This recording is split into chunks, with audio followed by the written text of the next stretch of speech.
खरं म्हणजे भारतरत्न डॉक्टर बाबासाहेब आंबेडकर यांच्या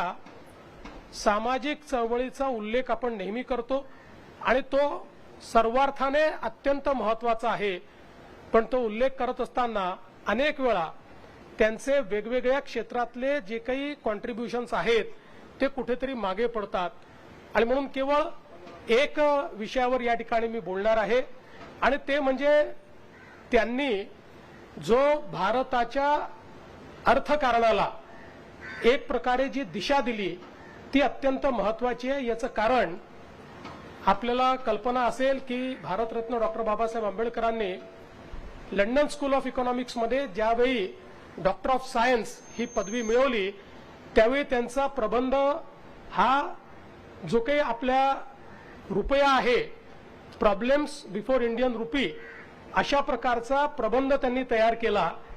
आणि या प्रबंधामध्ये त्यांनी ज्या गोष्टी मांडल्या त्या याकरता महत्त्वाच्या आहेत की त्यानंतर त्या प्रबंधात त्यांनी असं सांगितलं होतं की भारतामध्ये एक सेंट्रल बँक असली पाहिजे, त्याशिवाय भारतामध्ये बँकिंग हे आपल्याला करता येणार नाही। दुसरं त्यांनी सांगितलं होतं की वर्षानुवर्ष आपल्या करन्सीचं म्हणजे चलनाचं सिल्वर स्टँडर्ड आहे ते संपवलं पाहिजे आणि गोल्ड स्टँडर्ड केलं पाहिजे। आणि तिसरं त्यांनी हे सांगितलं होतं की विनिमय दर बघू नका,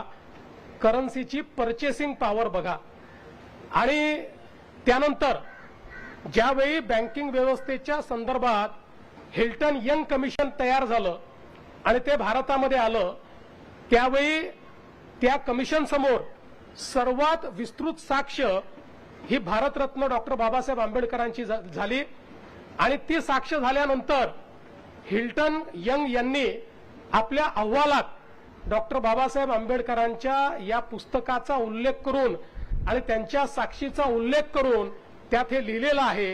की भारताला एक सेंट्रल बँक ही आवश्यक आहे आणि म्हणून रिझर्व्ह बँक ऑफ इंडियाची स्थापना करा। त्यामुळे ही जी रिझर्व्ह बँक ऑफ इंडिया स्थापित झाली आहे